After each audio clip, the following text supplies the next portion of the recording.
നമസ്കാരം. Raf talk ഫുട്ബോളിലേക്ക് അവർക്കും സ്വാഗതം.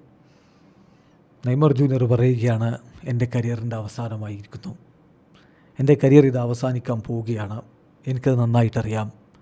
എൻ്റെ ഫാമിലിയോടും എൻ്റെ ഫ്രണ്ട്സിനോടും ഞാൻ പറയുന്നത്, ഇത് ഈ അവസാന ഘട്ടമാണ്. നിങ്ങൾ മാക്സിമം ആസ്വദിക്ക്. ഈ വേൾഡ് കപ്പ് എൻ്റെ ലാസ്റ്റ് വേൾഡ് കപ്പായിരിക്കും. എനിക്കറിയില്ല ഇപ്പോൾ ദേശീയ ടീമിൽ ഇതെൻ്റെ അവസാന വർഷമാകുമോ എന്ന് പോലും എനിക്കറിയില്ല എന്നൊക്കെ വളരെ നിരാശനായി നെയ്മർ ജൂനിയർ പ്രതികരിക്കുകയാണ്. ഫിഫ വേൾഡ് കപ്പിനുള്ള ബ്രസീൽ സ്ക്വാഡ് മെയിൽ പ്രഖ്യാപിക്കുമ്പോൾ നെയ്മർ ജൂനിയർ അതിലുണ്ടാകുമോ എന്ന കാര്യത്തിൽ ഇപ്പോഴും ഒരു ഉറപ്പില്ല. മാർച്ച് മാസത്തിലെ കോളപ്പിൽ കാർലോ ആഞ്ചലോട്ടി അദ്ദേഹത്തെ ഉൾപ്പെടുത്തിയില്ല. നെയ്മർ 100% ഫിറ്റല്ല. അതൊരു യാഥാർത്ഥ്യമാണ്. അതുകൊണ്ട് തന്നെയാണ് ആഞ്ചലോട്ടി എടുക്കാത്തതും. ആഞ്ചലോട്ടിയെ പോലുള്ളൊരു പ്രൊഫഷണൽ കോച്ചിന് മറ്റ് സെൻറ്റിമെൻറ്റ്സുകൾക്കൊന്നും പ്രാധാന്യം കൊടുക്കാനുമാവില്ല. അതാണ് ആഞ്ചലോട്ടി രീതി. നെയ്മർക്കും അതിപ്പോൾ നന്നായിട്ട് അറിയാം. അതുകൊണ്ടാണ് അദ്ദേഹം ഇത്തരത്തിൽ പ്രതികരിക്കുന്നത്.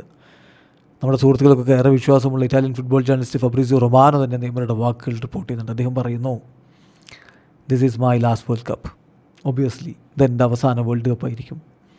എനിക്കറിയില്ല ഇത് ദേശീയ ടീമിൽ എൻ്റെ അവസാന വർഷമായിരിക്കുമോ എന്ന് പോലും എനിക്കറിയില്ല. അതാണിപ്പോൾ അവസ്ഥ. ഞാൻ തുടരുമോ ഇല്ലയോ ഒന്നിനെക്കുറിച്ച് എനിക്കൊരു ധാരണയുമില്ല. എൻ്റെ കരിയർ എന്തായാലും അവസാനത്തിലേക്കാണ് എത്തുന്നത്. My career is coming to an end. എനിക്ക് അതെന്തായാലും നന്നായിട്ടറിയാം കരിയർ അവസാനിക്കുകയാണ് എന്നുള്ളത്.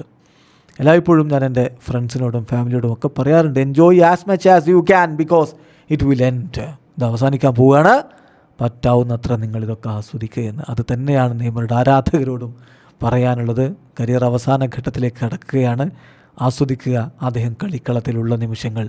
ബാക്കി ഇനിയെന്ത്, ഭാവിയിലെന്ത്, വേൾഡ് കപ്പിനുണ്ടാകുമ്പോൾ ഇങ്ങനെ കരുതി നിരാശപ്പെടാനോ ആശങ്കപ്പെടാനോ ഒന്നുമുള്ള സമയമല്ല. വളരെ കുറഞ്ഞ നിമിഷങ്ങളും വളരെ കുറഞ്ഞ കളികളുമൊക്കെ ഇനി തൻ്റെ കരിയറിൽ ബാക്കിയുള്ളൂ എന്ന് നെയ്മർ തന്നെ പറയുന്നു. വീഡിയോ അവസാനിക്കുന്ന ഫുട്ബോൾ ലോകത്തെ കൂടുതൽ വിശേഷങ്ങളുമായി റാഫ് ടോക്സ് വീണ്ടും എത്താം.